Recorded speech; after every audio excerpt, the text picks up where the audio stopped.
a Reiki teacher teaching Reiki could be replaced because AI can teach Reiki. Yeah. We're moving into expert knowledge thing. And it doesn't matter which field, spirituality, Reiki, doctors, lawyers, we need the experts. You know what I realized after part 1 of this mini-series, AI and Spirituality? When you don't understand how AI works, you're either going to hate it, worship it, or use it willy-nilly. And I certainly did that. So that's why I'm so glad that Barbara is back again for part 2.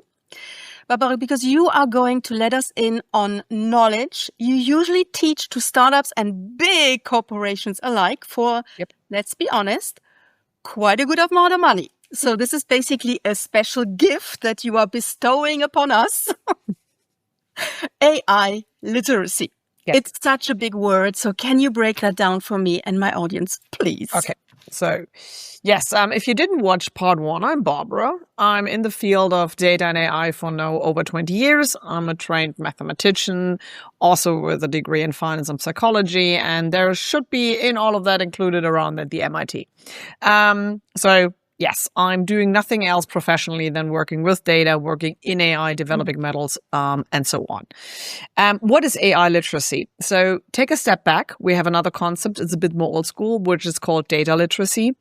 And AI literacy kind of like builds up on it and did get a different urgency when in November and December 2022, ChatGPT was released and democratized, kind of like the access of everyone to this technology, which in the back end is a large language model. And AI literacy now follows up on the idea, hey, if we democratize certain tools and technology, we should all be literate in that and understand. And AI literacy is like classical literacy, kind of like a spectrum. No, you don't have to code. And thanks God. And also you don't have necessary kind of like you don't need to how to develop a model or so, but you need to, or you should at least, and I'm much more in the you need to understand what is the background of the technology, how you use it best, what positives and bad sides and all of the in between we have. So, and I think the most important part here being the technology of an LLM gives you an exceptional possibility to not be a consumer, but a producer. Okay, need to stop you right there. You said a word. I'm guessing it's a word, but basically it's letters. Yes. LLM, is that right? Yes. So what is that? LLM is the short form of a large language model. So behind every application, like ChatGPT, which is for sure the most well-known, behind leaks a technology, which is called a large language model.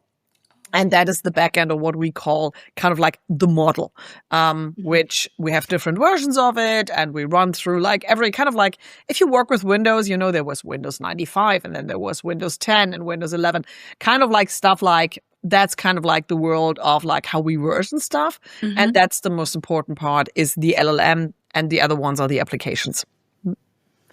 Okay, so we got a question from my audience about how to keep up with all the models. So I'm guessing that's something we can dive into a little bit further down the road. But can you explain how does a large language model work? Okay. We start at the beginning, and that means in the training step. A large language model is trained on trillions and trillions of data sets, terabytes on terabytes. Think about all the stuff in the internet you have probably never seen.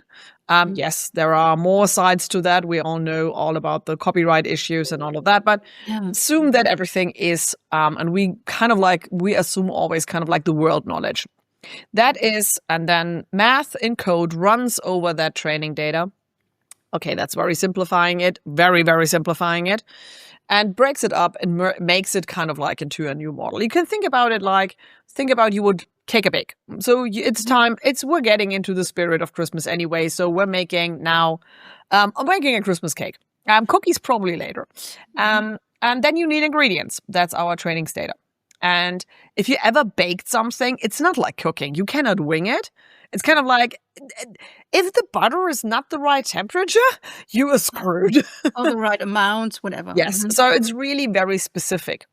And that's kind of like, that's when we build these models, when we kind of like how we build them. That's kind of like how it happens. So you compress that data, it gets broken up, it's got transformed. And that is kind of like what is inside of the large language model. The algorithmic side is a so-called deep learning. And then there is that what is called the transformers, which makes the so-called attention mechanism.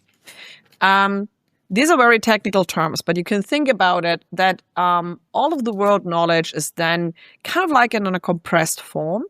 And we can access this, but not like a factual thing, because a large language model its first premise was to crack the code of the language. And it did that. That's why they sound so good. That's why they work so well. It was never about training them on being accurate or right. It was about cracking the code of language. Oh, okay. So is that why ChatGPT is, as they say, hallucinating? Yes and no. It's one part of the calculation why an LLM can, and it doesn't matter in which tool, because you have that problem in every tool to a different degree. It doesn't matter if it's ChatGPT, Claude, or whatever. That's part of it. Because the first assumption was, let's crack the code of the language. There was no intention of building a system which is factual right. The other stop is, why can it hallucinate? Big thing about is, how much training data do we have on a certain topic? Think about a very, very niche topic. And let's go even further and say this niche topic is just specific to a certain language.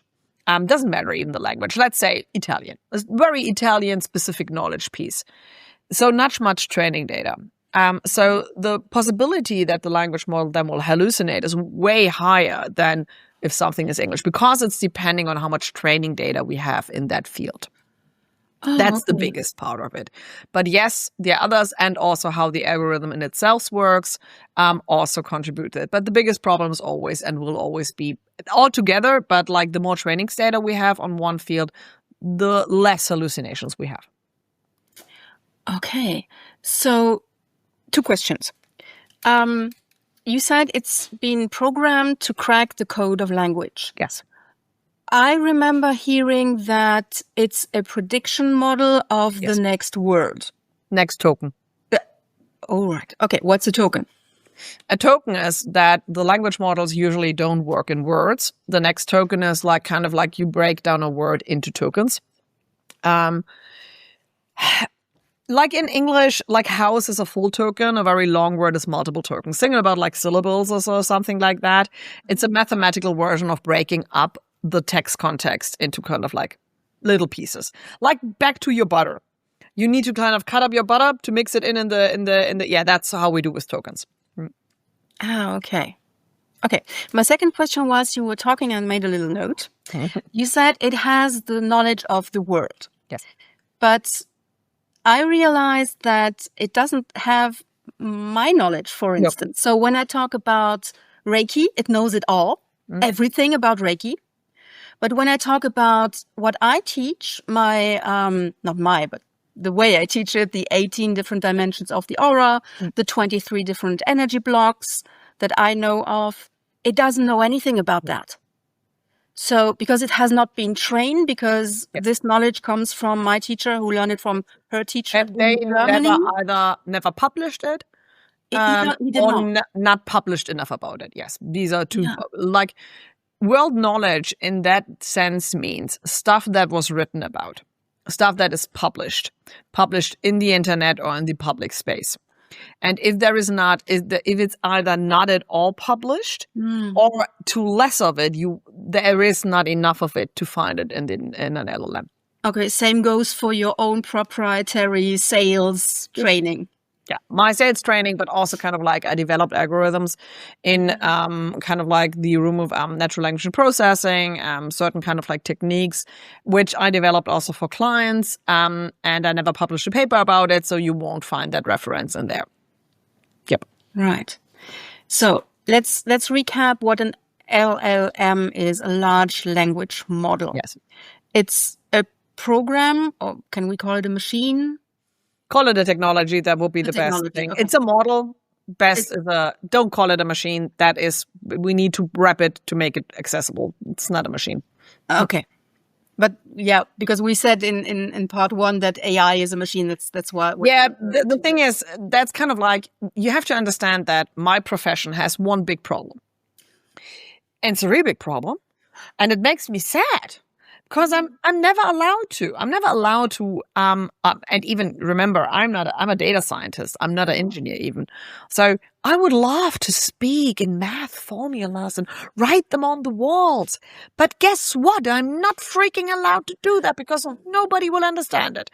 So then I'm not allowed to speak in code. Probably more people will understand it. Still not helpful. So what we always need and try to do is kind of like we need to find words to make it accessible. And so, yes, while we need a certain flexibility, the LLM is per se, and Gen AI is the bigger term of it and all of that, is kind of like use it as like a technology. Can you use it as a machine? Yes. The thing is much more important. Don't think of it as a human. That's the most important part. Everything else, probably word gambling.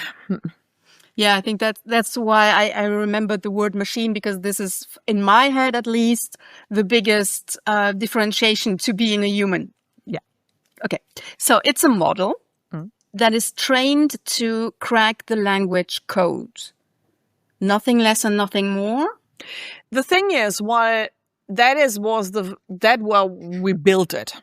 We're coming from building that for picture models, and we wanted, and that's why it's called a classification of Gen AI. It's generative AI. We wanted to crack something that can generate something. Okay. Per se, the first assumption about it, hey, let's crack the code of the language. What happened is, of course, much more complex, and we call that, now it's getting fancy, hold your horses, mathematics of emergence. So emergence, meaning that two things can create something new which we didn't assume could happen. We all know that. Otherwise, we wouldn't be here. Exactly. So is that like image creation?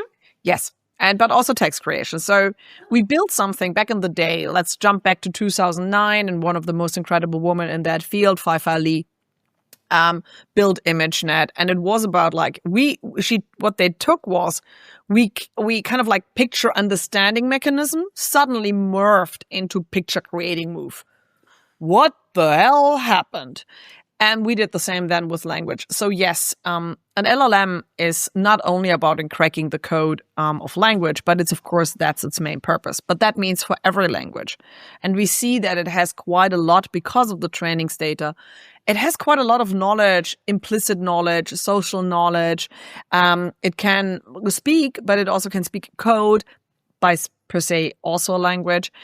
So that's all. Think language very, very broad and very diverse.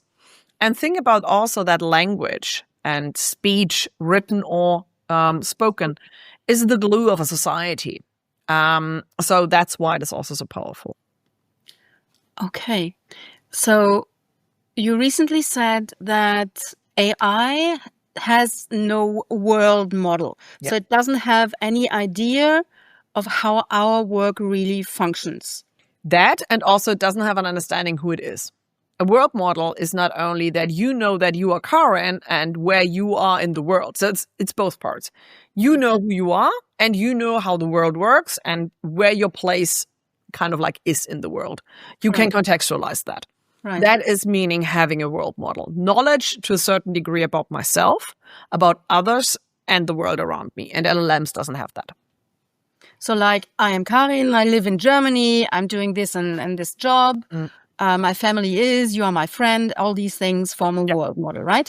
Yes. But the large language models, they pretend they do, don't they? No, when they not say, really. I'm just an AI, I cannot have emotions, for instance. Yes, that's correct. So it's like they do know what they are. No, we tell them what they are. Okay, so it's in the program, like what you call the system prompt. Yeah, that's what is called a system prompt, and it's also kind of like one of the weird instances that if you train it, you need to make it accessible. The mathematical algorithm itself isn't accessible. So, of course, we kind of like form and merge that into what we call a helpful assistant. So there are two parts of it. That's why we're always talking about LLMs as a technology. But LLMs can be implemented into a chatbot like ChatGPT. And then ChatGPT is your helpful assistant. All right. So that's the difference. And that's why that's why I'm so specific between like LLM as a technology and the use case of the LLM as a chatbot like ChatGPT. Thank you for that segue, because I recently attended a prompt engineering workshop with you, and you kind of slapped on my wrist when I told you that I'm using conversational prompts. Yes.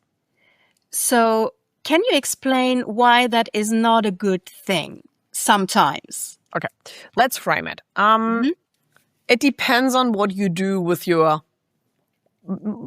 either helpful assistant. So, Okay. let's say you want to have a real chat, a brainstorming session with your chatbot about your new side hustle or about what cookies to bake for Christmas. Then conversational prompting is the way to go.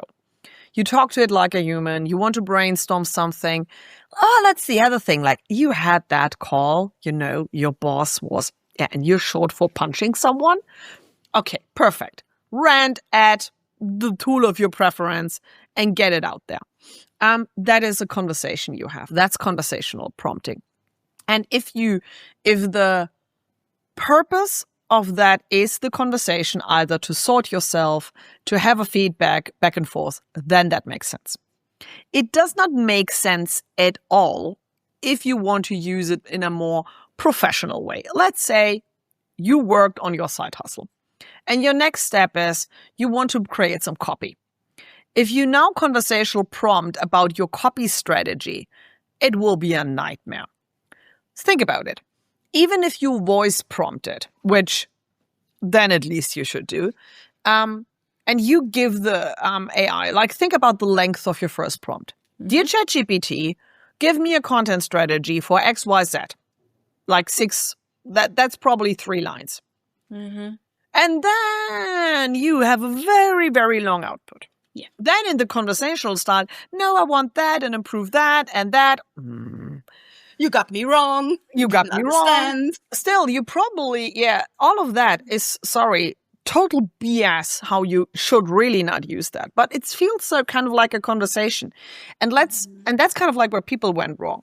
Yeah. Let's assume I'm your content strategist and you give me these prompts. I know what to do now because I have a world model, 25 years experience in my field.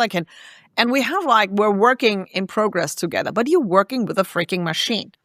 And if you just look at the length input versus the output, that's not a freaking good idea. So if you want certain specific outputs, you need to design what you want from that assistant, from the machine, from the technology. And not like talk about it and figure out, yes, but then that is your use case, figuring it out. And I'm not against that. I'm using that. Like think about me. I have an extensive work life currently. You figure it out that I'm flying around the world for doing that. So yes, I have 16 hours days. In all honesty, I'm that kind of person. So what ends up, I'm shatterbrained sometimes and I need my cup of coffee and my beloved Claudinchen, which is my nickname for Claude, to get my thoughts into a proper framework again. But that's it. I know that I'm talking to a machine. I know that I need help to sort through my thoughts. And then I do conversational prompting. I don't do that if I want to produce proper content. That's just BS. Okay.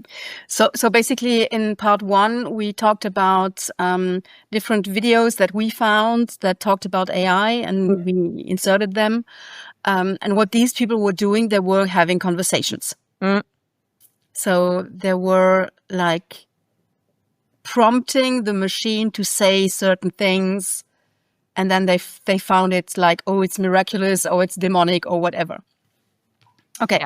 So to recap, having a conversation about my life, about ranting, venting, about brainstorming ideas for a birthday party or whatever, or a costume, Halloween costume.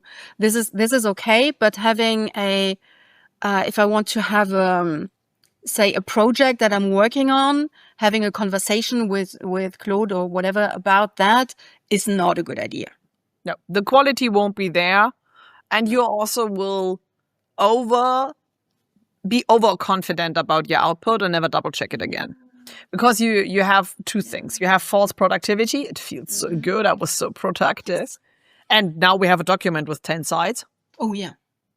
Perfect. 10 pages later and you're screwed. So the thing is, and that is kind of like the technology can really trick you in it. And in all honesty, the problem is in front of the computer or the phone, not in it. Sorry, bearer of bad news. You know, the one legendary yoga exercise I always do with people, put your arm in front of you, then put in your, that's the problem here. And I'm guilty of that too, don't get me wrong. So if you want certain specific outputs, you need to put in the time. And that's now where most people went wrong, because then it doesn't feel so fast anymore. And we have a screwed expectation. Kind of like, yeah, I know, write a book in 3 minutes. Guys, that project usually took you 3 years, but now it should be 3 minutes. You see that is not making sense, huh? That's not working. Right. So another thing that I gathered from out there is something people call the role prompt. And I learned from you, no. It's kind of like the one thing, like you can get a reaction out of me by throwing random words of it. That is, everyone now needs an agent. Role prompting. Like, think about me like a Halloween costume, like my horns coming out and the steam coming out of my nose. turning into the red orange devil. Yes. Okay. So I learned from you that it's not role prompting at all. It's role play prompting. Yes. And I found an example this morning. A young lady on Instagram who said she used ChatGPT in that instance to get out of her rut after giving birth and having an illness. And she prompted the following. So, you are my professional life coach. Your job is to understand my goals, challenges, priorities across career, business, finances, health, relationships, home, and lifestyle. Breathe, Barbara. Okay, breathe. Okay, yeah, breathing. Yeah, breathing exercise. Breathe in, breathe out. Okay. One more sentence. Ask one focused question at a time, and then give me a description of my dream life. Guys, how many face palms should I do?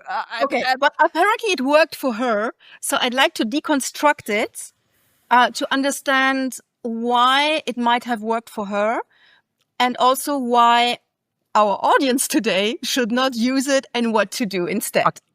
Of course it worked for her. Think about it.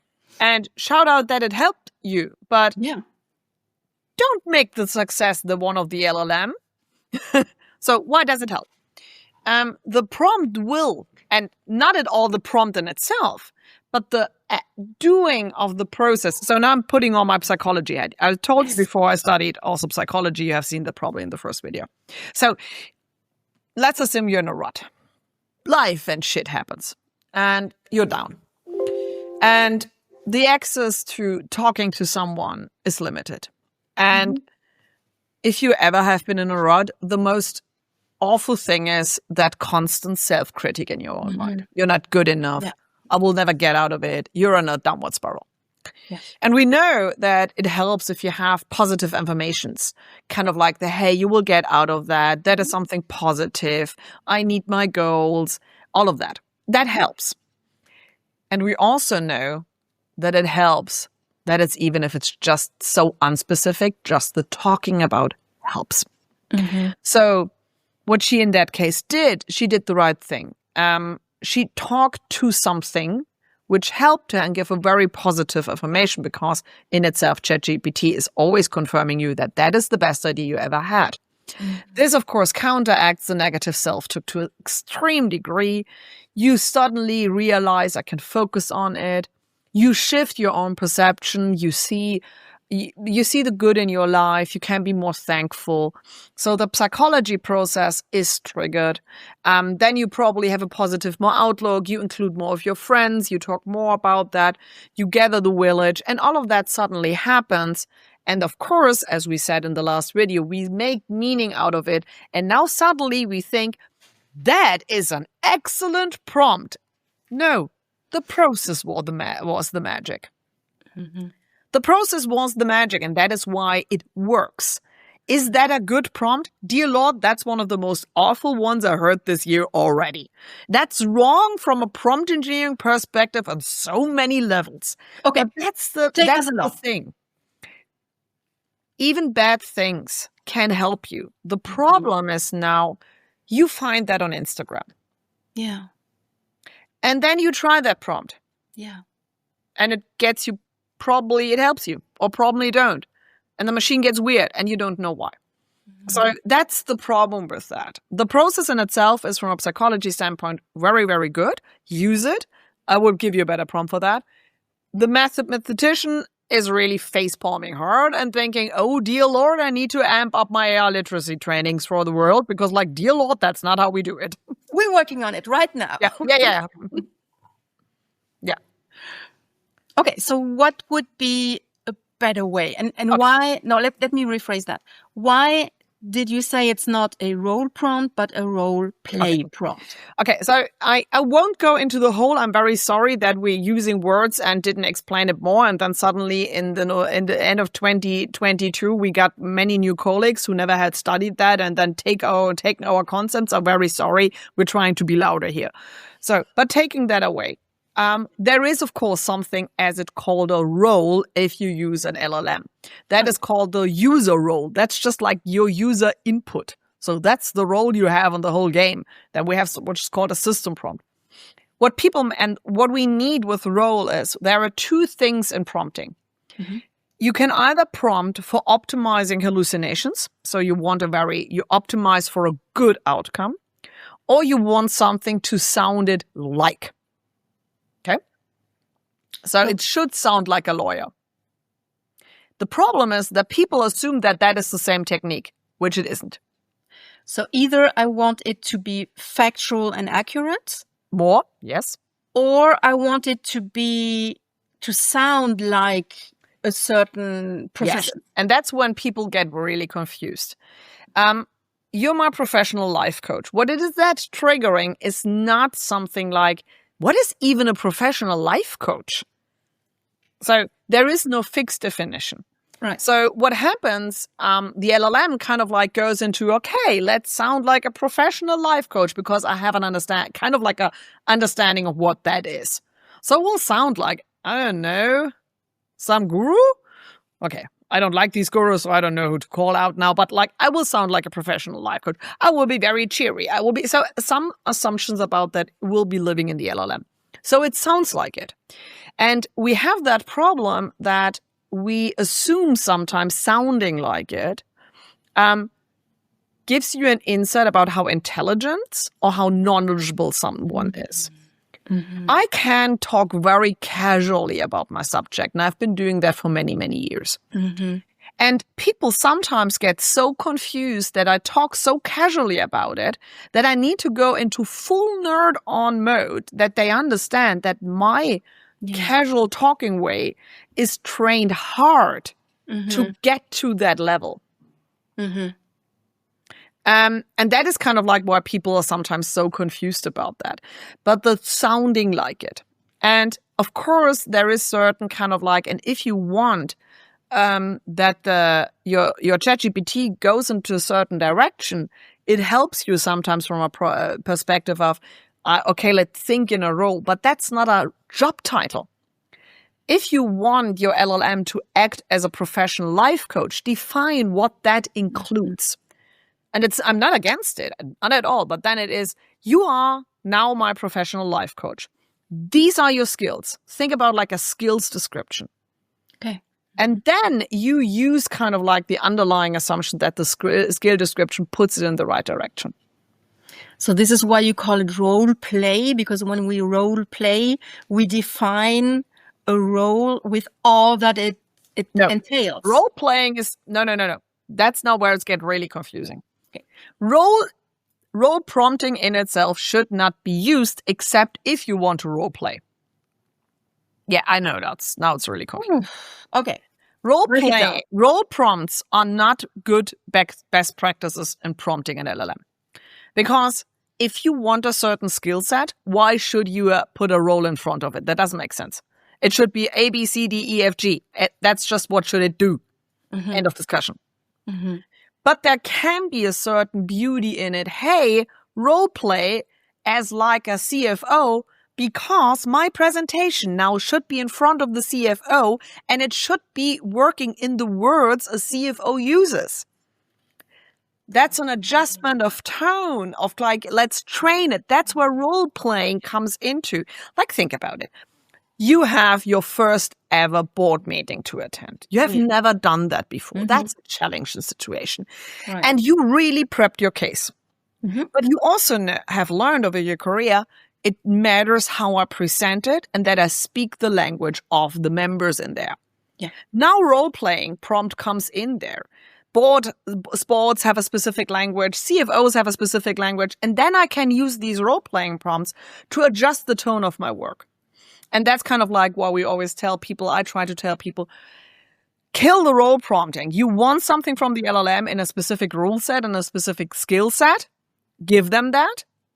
Or you want something that is understandable by a specific tone or so, and you have already the information, then you can adjust for the tone. Okay. So what would be a prompt that you would recommend someone in our audience can use for what this young lady did with the professional life coach role playing prompt? So let's say you are also in the position that you are, I don't know, you want to get out of a rut. And then let's say start with, okay, what do you need to get out of the rut? So what is in there is kind of like, you usually want to get out there, kind of like you want something as a sounding board. That would be one chat you can use. And that would be, hey, I want to use you as my sounding board to understand my current challenges in my life. But then make it specific to that specific part of life. So the one chat for one specific thing. And I would use much more be like something like my sounding board so that you don't inject yourself too much.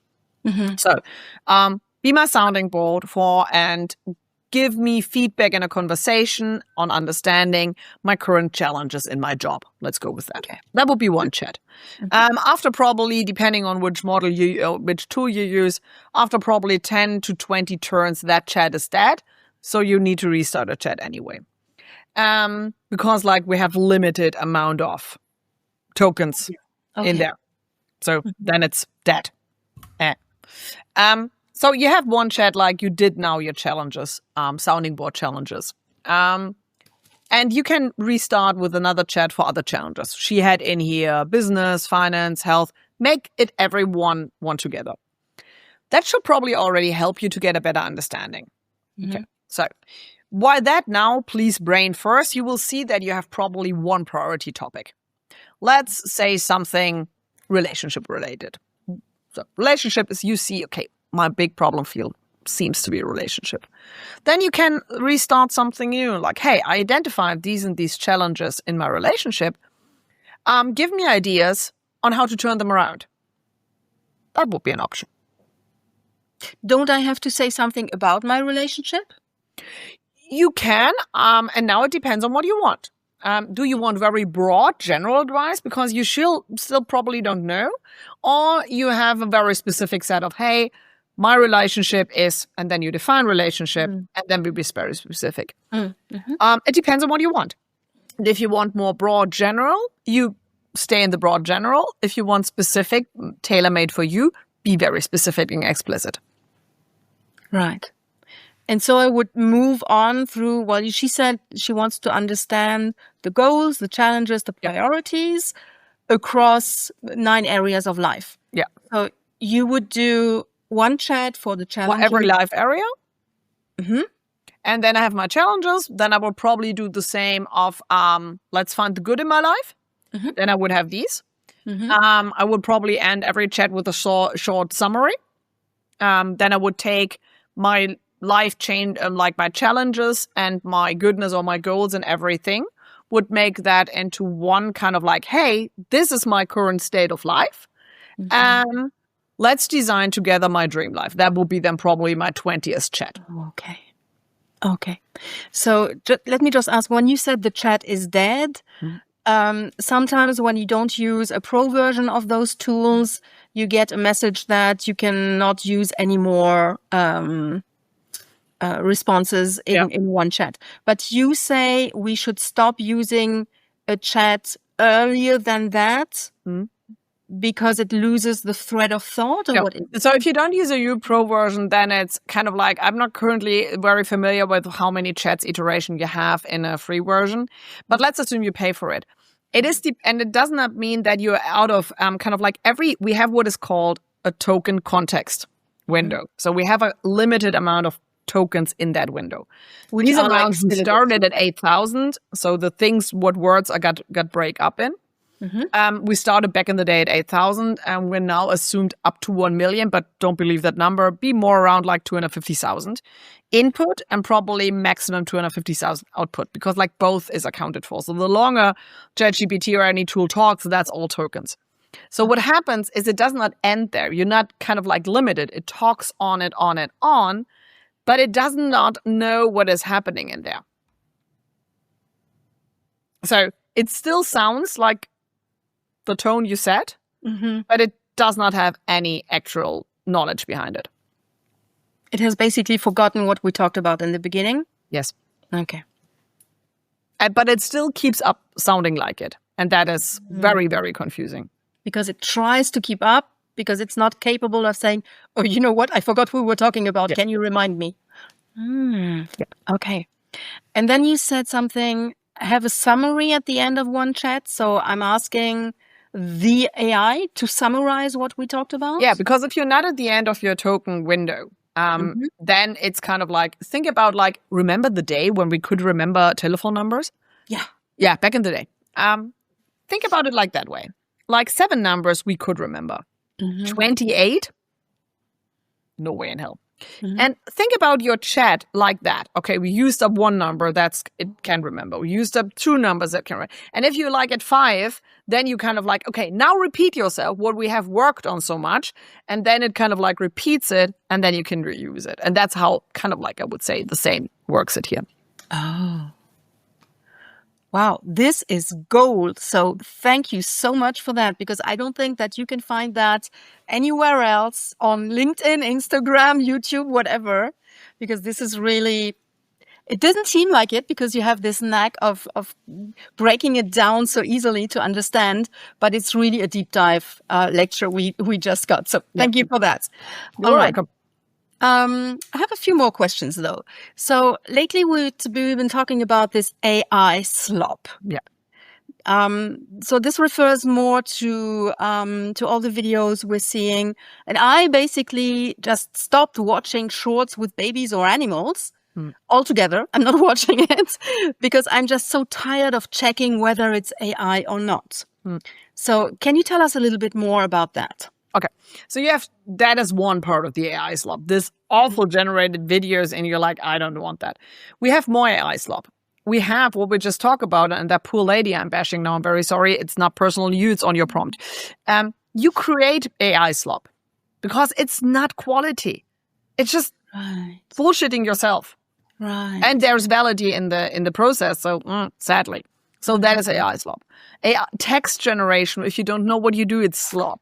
And false productivity. So you were sitting probably, and I was sitting in a meeting. It was like, yeah, I prepared that. No, you did not prepare because like, for sure you did not read what you just sent over me. Or what the? That is what we have, a current problem in all of the places with AI slop. From video to text to meetings. Awful. Awful.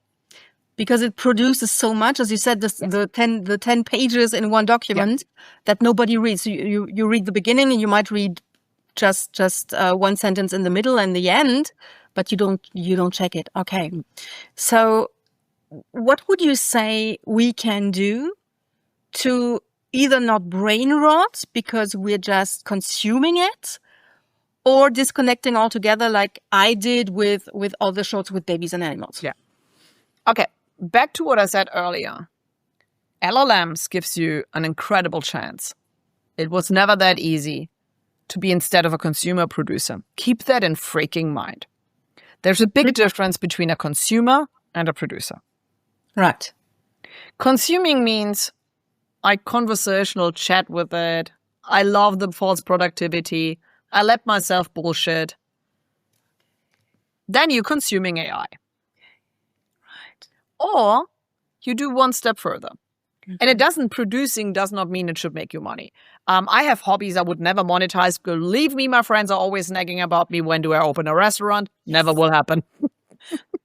Will never happen. I love to cook, but I will never open a restaurant because it's my hobby. But I produce. So I put in the necessary work to make it good, to make it fun, whatever. Be a producer. Put in the more effort. It will pay out. It will really, really pay out. You put in the work first. That's where like LLMs act like math. Remember in school when you're sitting in math class and think like, I will never get that. But then there was that moment when you got it and it was so simple. And then you're looking back like, why did I never get that? And that joined the producing side. Don't produce AI, Slop. Don't write a book with AI. Yes, do it.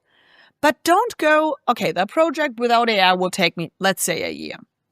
So a good thing would be with AI to make it in 4 months. Right. So make expectation management with yourself and make also the effort to be a producer, not a freaking consumer. And one dead giveaway of consuming AI is conversational AI prompting in a professional context. Not because you're between meetings and it's just not a good idea to throw people out of the window because like we learned we should not do that. So that's not what I'm meaning. But that is also producing mindset. A mindset knowing I have a tool at my hand which helps me in my daily life, but I also understand how I can use it in a what's so-called professional way. And it doesn't mean to be professional, but kind of like with the mindset of a producer. Right. So that's what you said in part 1, that it's a brilliant tool to use, but we just need to know when, where, and how to use it. Yes. And even for spirituality, we can use it. Yeah, of course. Yeah, that's brilliant.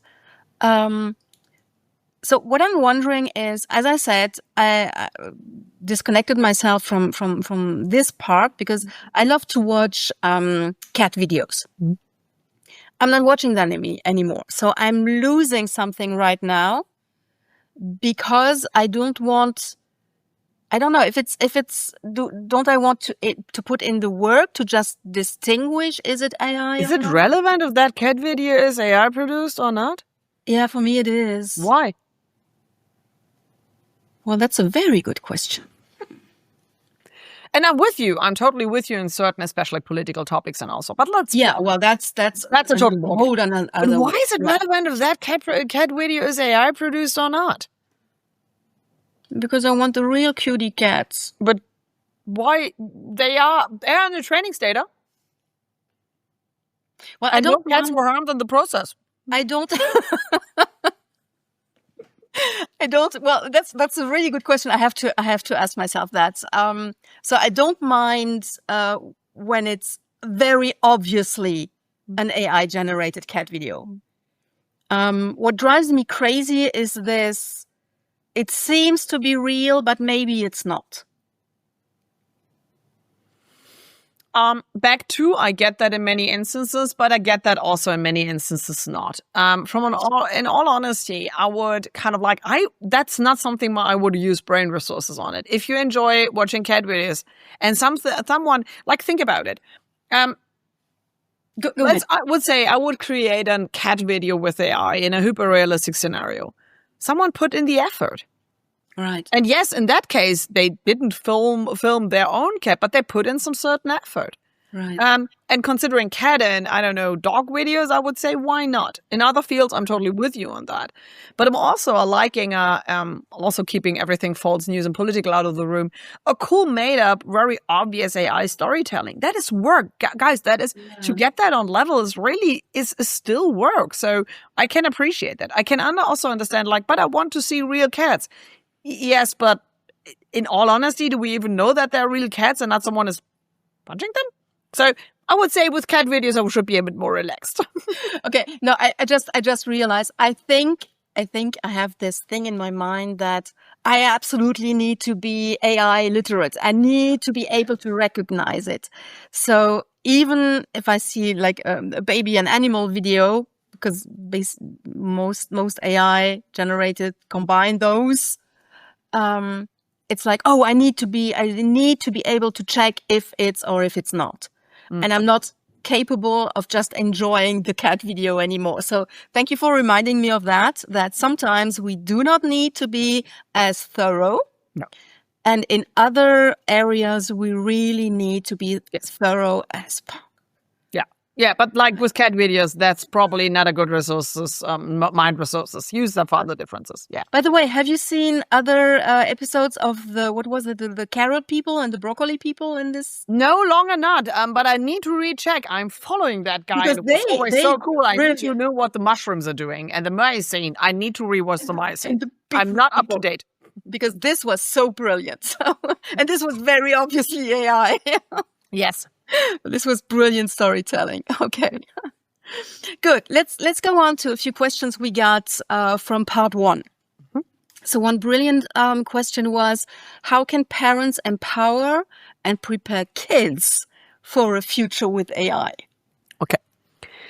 To be the bearer of bad news, everything starts with proper literacy. Yes, I mean the old school one.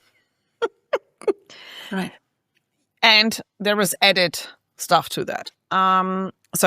If you have children, of course, depending on the age you are, but you need to give them literacy, a world model, knowledge, proper knowledge, not AI-generated knowledge. While I'm totally easy with you watching cat videos and probably even with them watching cat videos, the distinction between reality and non-reality is something you need to learn. Yeah. So proper knowledge is necessary. The good old book, the reading capabilities, necessary. Data and basic data and AI literacy, depending on the age, necessary. There's a cool, if you use Gemini, that's a Google product, there's a cool functionality called storybooks. And in storybooks, you can prompt little books, goodnight stories and all of that with high visual content, really cute, especially for our little ones. Great, use it. That's where you can get to a certain level, but also train everyone in your family and around us. You need to understand if the output is correct. That means human knowledge to counteract if it's not correct. If you want, and I would highly encourage using AI as a fast way to fast-track learning, but then you need to give them prompts about how to use it so that they don't give the answer, but guide the learning process. So yes, as sad as it sounds, parents need to be more literate than their children. And we know that is not something that usually is happening. So we all know the bad jokes. We're coming home at Christmas and fixing the Wi-Fi. Don't be that, parents. Please. That is hard, I know, but you need to be. We know from many, many studies, it's not about what we're saying. It's about what we're living daily. Yeah. You need to be the role model. You need to be the tech savvy. Don't be on your phone constantly. Don't be a freaking consumer. Be the producer. If you want to amp up, destroy shit. Get an old computer. Make it up. Let's see under the hood. Get an old iPad. Screw it open. Yeah, great. It's software and hardware. Make it accessible. See what is behind. See what is physically behind a machine. You get a screwed up laptop for no money, for free. Open it up. Look at it. See what is all in there. It's a fun exercise. Because then you understand, okay, it's hardware, it's software, it's technology. You will install much more interest in that than anything else. And also, be in that mindset, you're producing, but knowledge is necessary. How can you fact check what you just produce? And with children, we should be very, very mindful about that. We as adults, we have a prefrontal cortex. We have a learning curve. We probably have years and years of experience. We need to give them a chance to get there. And that is, as always, on the parents. So basically, learn as much as you can yourself. Yeah. Teach as much as you can and empower and interest your kids in learning. Yeah. So when you said general knowledge, it's like classical literature, mythology, mathematics, of course. Yeah, everything STEM is necessary. Everything STEM, but also be fun about it. And I don't know, listen to music, make music, be hands-on, and that is cool. Be explorative, be adventurous. So basically give your kids an enhanced childhood like Gen X had. Yes. Be a bit more old school. Be a bit more in nature. You can combine that. Right, Do a nature walk and let them kind of like take photos of pictures and then like of flowers or something like that. Make a nature walk. And then kind of like let them identify by ChatGPT, but also take them to the library and show them how we old school did it, just like as a fun exercise. And then they're probably, my parents are old, they use the library. Yeah, but weird things sometimes happen, like probably it's not that old school and probably it was fun. Yeah. But also kind of like there will be probably ChatGPT screw something up in identifying that flower if it's a really fancy one, which probably which is specific just to your region. And then seeing, hey, you see, you need to learn because otherwise you blindly trust and you don't want to blindly trust something like that. And this also helps, if I may put on my psychology hat, this will also help with any relationships your kids will have. Because they will be able to discern what's real and what is not. Yeah. That's such a cool thing. Yeah. I love that. I love that idea. All right. Another question we got is how to use AI for good and not for evil. Okay. Assuming you're a good person, I think you will use it for good. Okay. I don't think make so much. You can use it with a little bit lighter footprint on the environment. If you delete all your chat history you don't need anymore. Clean up your chats. Oh, good idea. Mm-hmm. So clean up what you don't need. That's lighter on the footprint. If you want to use it also in that room, very good and for good, think before you prompt. Also, conversational prompting is much more heavy on the environment than putting in a proper prompt and letting it output. Just saying. So if you're conscious about that. If you want to use it for good, read up on unbiased prompting techniques. So because like of the trainings data, we have of course a bias in there. And if you use it for good, you want to use unbiased so that the world is probably how you like it should be and not like a male white narrative, then look into that. And back to the producing thing. Produce cool stuff with AI and share it to the world, then you use it for sure for good. Right. Well, I love that. That's beautiful. I love that very much. Okay. Another question we got is what jobs will AI replace? So that's a hard question. Not what, and it's not that. But I know you have a crystal ball. I have a. Back to the crystal ball.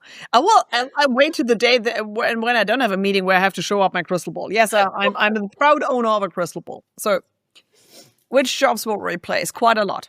But not today and probably not tomorrow. Think about the tasks you have in a job. The first step of stuff will be replaced is tasks. Okay. Little tasks. Little tasks. Then we move to middle big tasks and then to big tasks. And if for whatever reasons you have a job which is very, very knowledge task driven and very repetitive, you have the highest risk of being replaced in the next future. So, how do you counteract that? Be a producer, freaking Lord. And even go further. Is it true that there was that saying in the beginning, AI won't take your job. A person who can use AI will take your job. Sorry to be the bearer of bad news. That's bullshit. Okay. Why is that? Why is that bullshit? Because if AI could take your task, your job, which is driven out of tasks, I don't need a person to do it. Oh, okay. So, will the person who knows how to use AI well have a job? Yes. Probably not the job as before, but another one. Okay. So give us an example of a job that is very much tasks related. That is why everywhere women are so under pressure because like many do low-level back office admin work. That is all tasks. Like the job I did when I left uni and I was a marketing assistant and I was creating like graphs and I was creating emails. That would be... And no person with an AI will reproduce you. AI will replicate you. So now move on. Now you have, let's say, we're taking in the room of marketing. There is something we have seen in the engineering world, which we call AI-driven software engineering.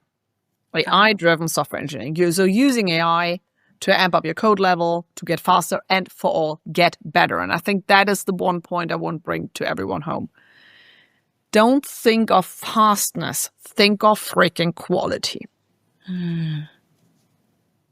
Hashtag AI Slop. Right. Okay. Think about quality. You are unreplaceable with the right tools if you can produce quality. Okay. So let's just think a ChatGPT could do a tarot reading. Yes. Which you can do, but I'm Yeah. It can, and not badly, not badly at all. But again, it might not have the same quality. No, it won't have nuances. It won't have the context. It won't go jump between topics and understand, oh, there's something else there. It doesn't have that. So, and that's mean because that's why AI is putting so much pressure on middle management, because it's already in the word mediocre. We're ending the time frame of mediocreness. I'm very sorry. You know my bluntness here. I know. Yes. We see, of course, the most stress if it's task-driven. And I don't say that tasks are easy. I don't say that tasks are nothing work. It is just the reality, and I'm very sorry about that. But the bigger thing is mediocreness. So if it's mediocre, AI can do it. If it's very complex and then has a certain simplicity, guys, nope, it can't. And if it's really high quality, intercontextualized, and so on, AI can't do it either. So, and that is why it's so hard on us, because if you are in the lazy people room and mediocreness got us very far, it won't anymore. So a Reiki teacher teaching Reiki could be replaced because AI can teach Reiki. Yep. What it cannot do is clear energy blocks. Yeah, or the level of excellence that is necessary in say in every field. It doesn't matter if Reiki, energy healing, law, I don't know. Kind of think about it. The most money people pay me is for what we're kind of doing. Right. Because I need to answer you the top of my head. Yes. I don't have any kind of slides. I cannot Google in the background. I cannot ask ChatGPT to answer that. So, hang on. What does she want? ChatGPT, walk faster. I cannot do that. So the most valuable skill I can always bring is ask me anything. Or at least I know where to look it up. So that is a skill set many of us need to hone again. That is extremely knowledge-driven. And that's kind of counterintuitive. But where we are currently in the age of AI, we're moving into expert knowledge thing. And it doesn't matter which field, spirituality, Reiki, doctors, lawyers, we need the experts. And this is quite mind-freezing, because we just said that the generative AI has all the world knowledge. Yeah, but it's still, I always give the same example. That thing has 250,000 PhDs, which is 250,000 more than I have. And it has for sure one in thermodynamics. If now an LLM were to suddenly materialize and face palm into a puddle, it will freaking drown. Right. Because it has a theoretical assumption. No, it does not work that way. Right. So don't confuse compressed world knowledge with applicable knowledge, with deep understanding. And that is an artificial intelligence, not what we assume is intelligence as a human. The right use of an LLM can give you 20 to 40 IQ points additionally. The right freaking use. The problem is the right. Right. And of course, that you have something to build up. And that's so cool why you can use it with your children. Use it right. And what we're currently seeing is, of course, and we had that in the video before, because of the UX is so simple and I just need to talk to it, Yeah. I screw myself over. Right. Don't be that person. Don't be gullible, Yeah. but be knowledgeable about. Be knowledgeable and be realistic. Back to the book example. You will need a year to write a book. So 3 minutes is a dumb idea. 3 months is ambitious. Half a year, now we're thumbs up. Right. So I basically realized that I need to not get into much brain rot. So I am reading now books that I read in the beginning of my uni studies. Yeah. About marketing, about writing, and it really helps me to get some of the knowledge that is stored way back here back into the front, so that I can use it. Yeah. So this is something I noticed, that it's really a course of action to be taken. Yeah. I have help build these models. I still develop algorithm. Yeah. I have an AI free day. I usually 1 day a week I don't use Gemini. Yes, I have certain systems running in the background because otherwise we're breaking down on the workload. But me using it. Because I want to still, and I kind of like, I like the challenge. Can I still do it without it? And so is that a working day or is it like a Saturday? No, it's a work day. No, it's a work day. So 1 work day without AI.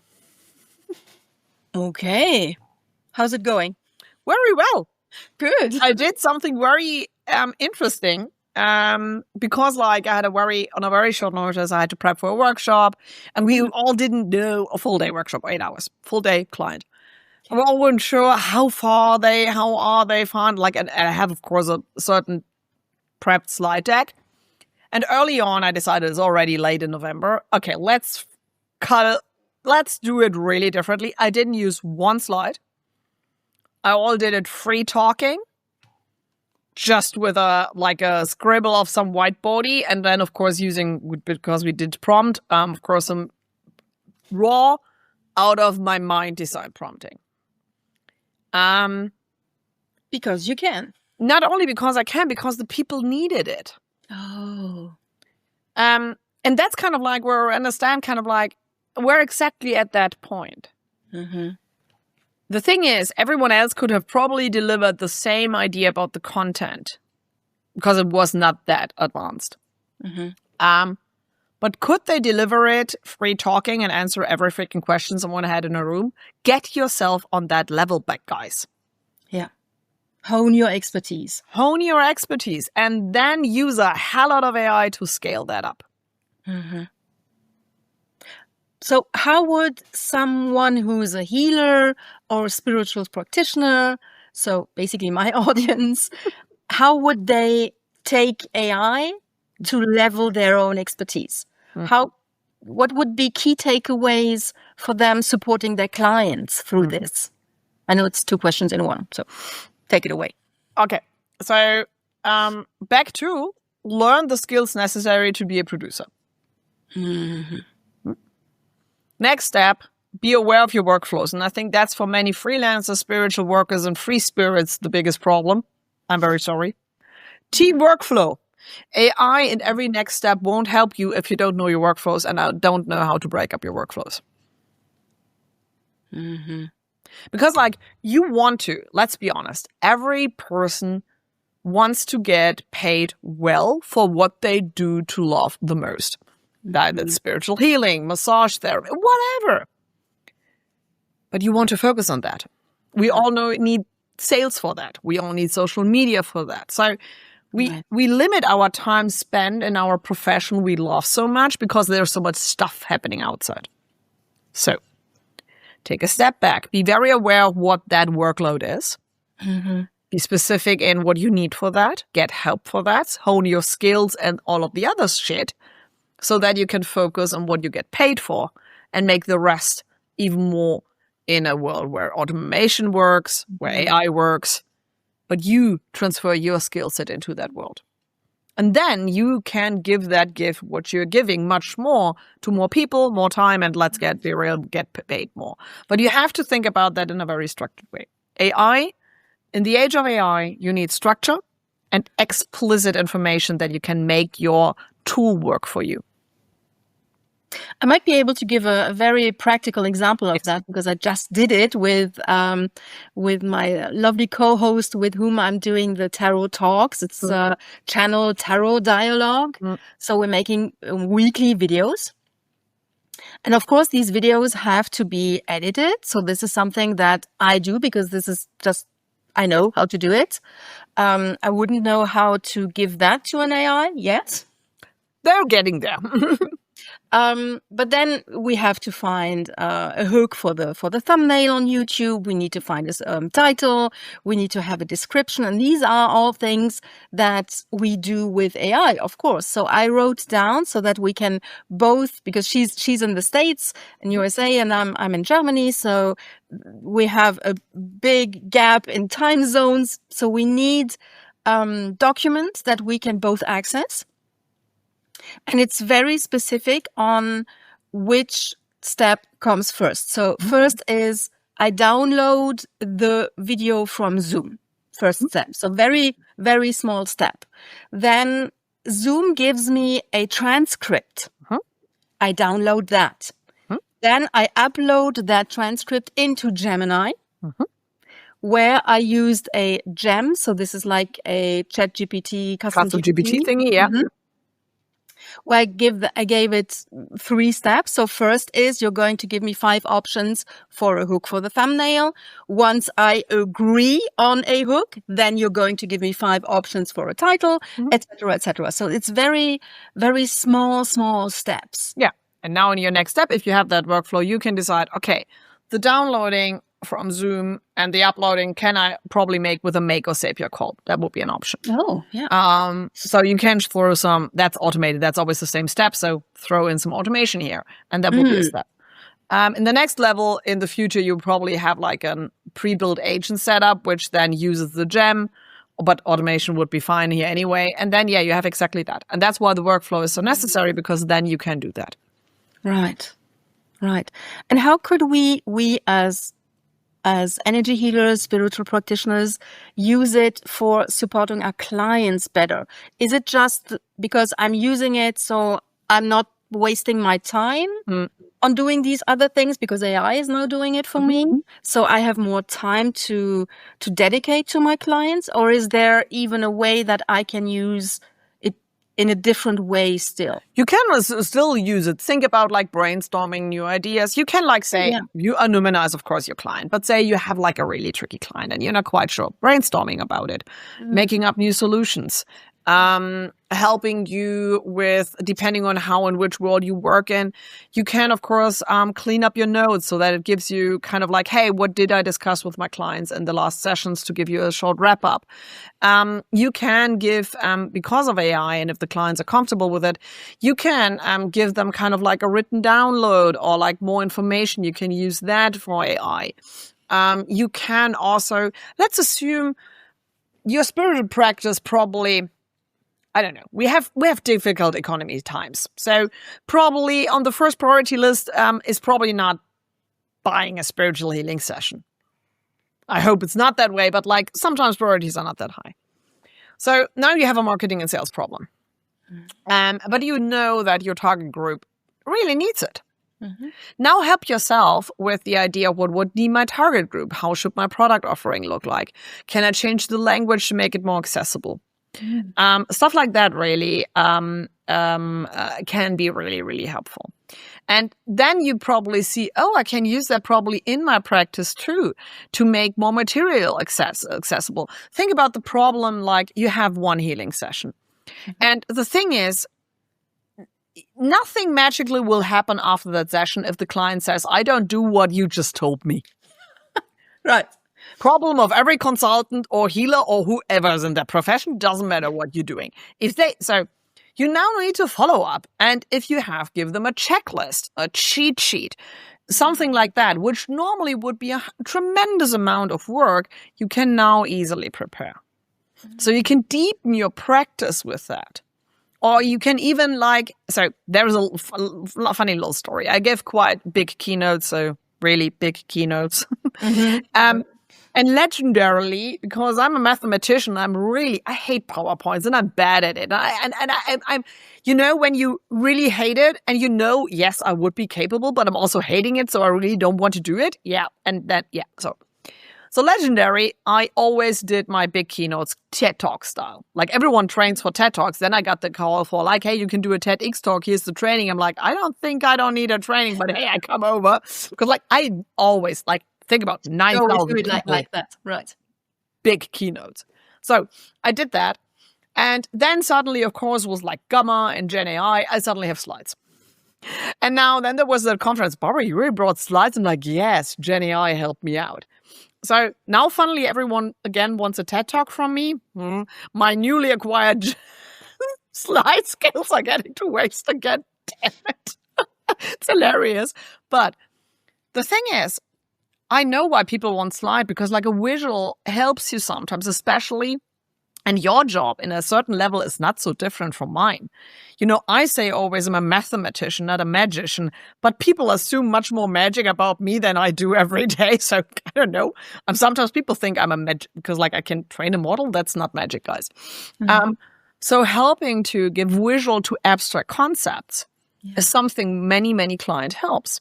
Yeah. And that is something also you probably have never done in a spiritual practice. Why should I make a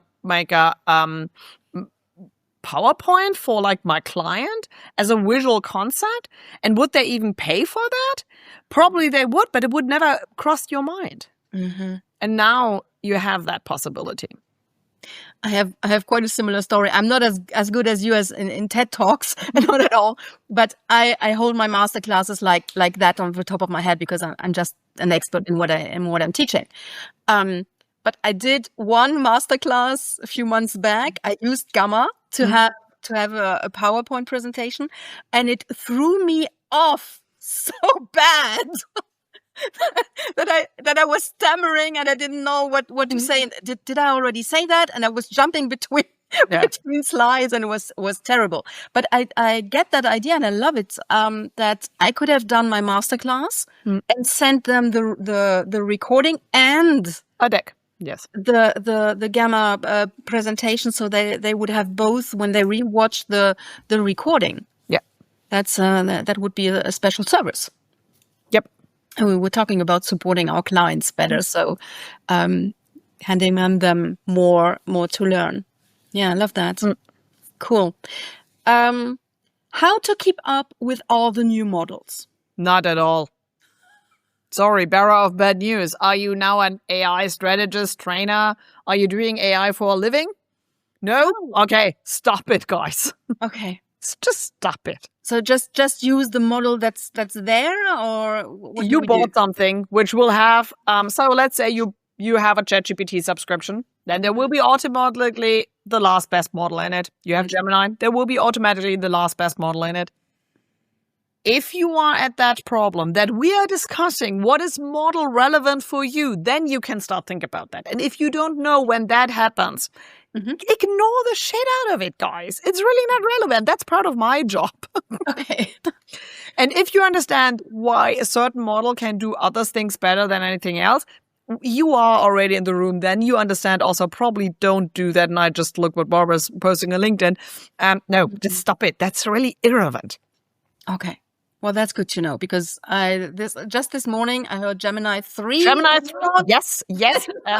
Gemini 3 is here, and it's here. My latest intro was latest. It's the 6th of December, so my infos were correct. No, it's here, but it's not for you. It's really kind of like it's currently the model's improving, and they're improving still to a certain degree.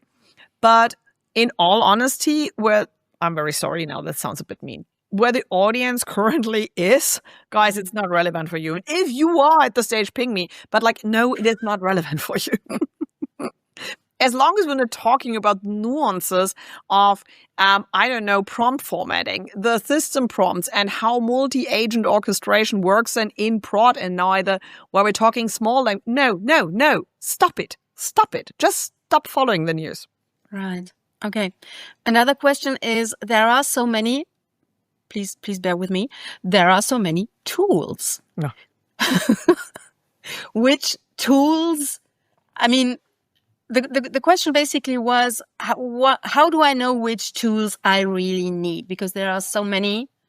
You need one. So that's not totally correct. So you need one good large language model access. Mm-hmm. And you need access to, if you regularly produce pictures, you need access to that. So these are usually your two access cases, what you need. Okay. If you have ChatGPT and or Gemini, you have a 2-in-1. Because that thing is really good at language and text and all of that and code, but also as pictures. Both ChatGPT and Gemini can do very well. Good. Claude, on the other hand, is extremely good at text and code and not, but it doesn't have a picture engine in it built up, so no stable diffusion model. So then you would need to add something to either Midjourney or Flux or whatever there is. I'm using Canva. I'm using Canva. Or Canva, whatever. But then you need another tool for that. And depending on your use case, that's it. That's what you need. And then there's a website, there's AI tool for everything. If you really need something specific, Google it, buy it for a month, kill it afterwards. Don't buy into the tool hype. There's one tool I really like, that's Notebook.LM. That's an edit tool because you can make mind maps and a podcast and all of that. So if you want to brain dump something, that's probably also an option. But also you can also use just projects in Claude and in ChatGPT. By my talking, you understand now that I usually say take Claude. And it's also a question of how much money do you want to invest. Are you comfortable with just $20 or 20 euros? Or is your vertical a bit higher? Then you probably use two. And then you have probably, I don't know, Gemini and Claude. Or you have something like there are these different kind of wrappers. Be aware that the wrapper is not as good as the raw version. But if you want to use multimodal access, say you want to play around with a Grok or a DeepSeek or something, then there are tool wrappers you can buy also, same pricing point. Remember, they are not that optimized like a consumer tool currently, but depending on the most of the use cases, you should be fine. And yes, I'm in favor of Claude for many reasons, but they're also competitive. We are a Google company, so Gemini access for us is kind of of course, second nature. And if I wouldn't be an AI, then I probably would have stopped there at Gamma because I need then a certain set of slides. And Notebook.LM, also Google product, also included already in our suite. Since I'm in that profession, of course, I have everything under the moon, but not so many tools. I have ChatGPT, I have Claude for testing purposes, usually a Perplexity or something else. Not a fan of Perplexity. So that I would never put a recommendation out for that. And then I have you and Mammut and I don't know, some wrappers. Then of course I have on-prem, but that's why it's my job. But for you, I would say for most, it's either Gemini, it's Claude, or it's ChatGPT, and pick your poison. Doesn't matter really. And I remember you once said, try it out for a month. Yeah. Everything is monthly. Everything is monthly subscription. So buy it for a month. Test out if the personality, we had that in the last video, of the personality of that LLM suits your use cases. Does it what you want? And then stick with it for a certain time, and then you're good. But stop the tool thing. Really, that's just it's just a mess. Well, I'm currently translating my tarot course because I have developed a proprietary roadmap that makes you understand tarot very easily. You don't need to memorize any cards. You don't need to know anything about numerology. It's like a map and a compass and a roadmap in one. And I'm translating those because I recorded them in German 3 years ago. And I'm now translating them with a tool that gives me a very brilliant British accent. So thank you very much for that. And I'm very happy because I thought that I should have done it years back. Yeah. And I'm so happy I didn't because the quality now is so much better than it was 1.5 years ago. So this is something that I was thinking about too, because these models and tools, they evolve so very quickly. That a yearly subscription really doesn't make sense. So even though now the Black Friday deals might be very tempting, you'd say don't do it, right? Yeah. Cool. Okay, so you almost sounded like a broken record, if I may say so, because you said no. I love that. I love broken records. Because you said, do not consume, produce.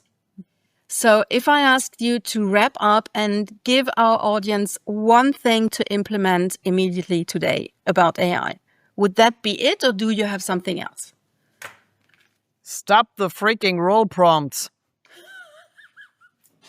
Can I have a wish for 2026? Don't go on my nerves with the freaking role prompts.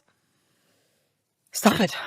Yeah, well, you gave us a very, very insightful and very useful and I might say invaluable prompt to use instead, or a process of prompts to use instead. So thank you again for that. Of course. Resources. Where can people go to learn more? Where can they learn about your way, how to develop AI literacy?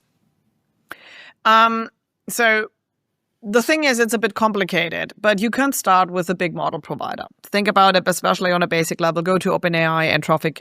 Both have learning resources. Start there. So Anthropic is Claude and OpenAI is ChatGPT. Okay. And there are also learning resources from Google. So all three have learning resources. Use these with a grain of salt, because of course they want to sell you a product. But there are proper learning resources for free. Use them. And then decide what are you willing to invest in your own skill set, because the next step will be paid. Whatever you buy, don't buy a pre-recorded course. Do not. You put money where you can ask live questions and have live workshops.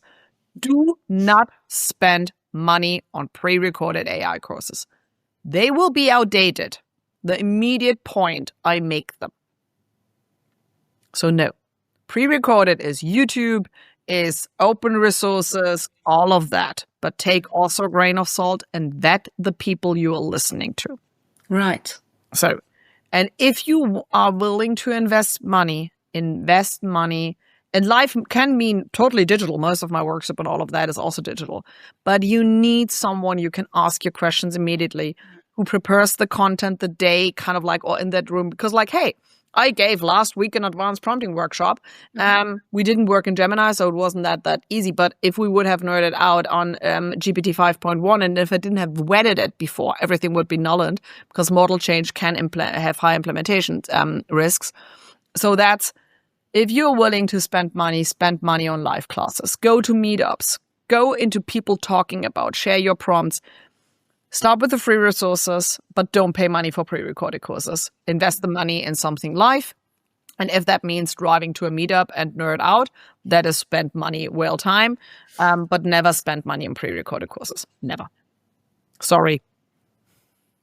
Well, honestly, I'd say the same for energy healing, because you need the live practice. So yes. It's a different reason. And in our field, the problem is really that even the baseline learning material, like with your tarot course, you can do pre-recorded. Yes. Why? Because like the knowledge did not change in the last 20 years. No.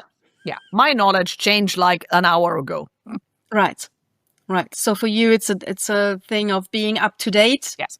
And of course, there are certain baselines which can be pre-recorded. The thing is, I know them, but you don't know them. So you cannot vet a course.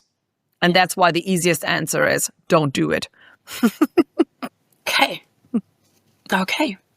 Would that be your famous last words? These are my famous last words. Don't buy pre-recorded. Stay up to date. But don't worry about the new models. Yeah. Okay. Yeah, the thing is, you don't have to worry about the new models, because you need someone to explain you why the model is relevant for you. And that's the problem with pre-recorded courses. Exactly. You see? There is madness to my madness. No, that's the wrong saying. Damn it, I outed myself. No, there is system to the madness. No, it's not that I want to be mean. I just have, my 2025 was a great year, but also a year that made me sometimes really sad and sometimes really angry. I've been in that field for over 20 years. And I know the old pros in that field are not that visible. I totally get that. We're nerds. Mm-hmm. But what makes me really angry is the bullshit that is out there. Okay, I can live with that if it's free bullshit. If it's highly paid bullshit, I get annoyed hard. And I'm not fixing models. Yes, I do that too. But I'm also fixing corporate AI literacy courses. Dear Lord, what the? Yeah, I know. Yeah. So that's why I want to give you, if you're ready to make an investment, that your person who you go to, and also how big is the life impact? How many questions can you constantly ask, and how good is the reworking of the content? How much is it keep up to date? So you yourself are working worldwide with corporations. You are training AI trainers, but only in German for the time Currently being? only in German. There could be a batch coming up in the mid of 2026 in English, because of so many clients we have in the English-speaking world that is an option. And the advanced prompting workshops will be offered again in English, probably mid to end of Q1 in 2026. Now my schedule is just up. Yeah. But these are the ones that I personally can recommend. I attended 3 of those and they're just brilliant. You learn so much about how to use AI, how to prompt correctly for your own use cases, because you do this live. Yeah. And you do not prepare a talk about it, but you take the use cases of the people joining the workshop. So it's a real workshop. Yeah, it's a real workshop. It's really hands-on. You bring your problems. So we have a certain set of things we're going to do, but the rest is all up. We're making the workshop while we go and solve your problems. Yeah. So I will definitely put that as soon as you have the dates for 2026. I will put them in the description box so that people can find you. German are still 2 up, but English will come somewhere down the road in Q1. Great. Thank you so much. Thank you so much for being here today and having done this mini-series. Would you be open to a third one if we get some more comments and questions? So this is up to you, our dear audience now. If you want Barbara to come back again, you have to comment. You have to ask the questions. Yes, you have to ask the question. That's kind of like in the workshop. We live on, where are you currently? Where are you afraid? Which is your assumptions? And hey, it's also fine to not use AI, but do it then with the right reasons. Right. Don't be afraid of it. Yeah. Cool. Let that be our famous last words. Don't be afraid of it. Use it right. Perfect. Thank you so much. Bye-bye. See you soon. Bye-bye.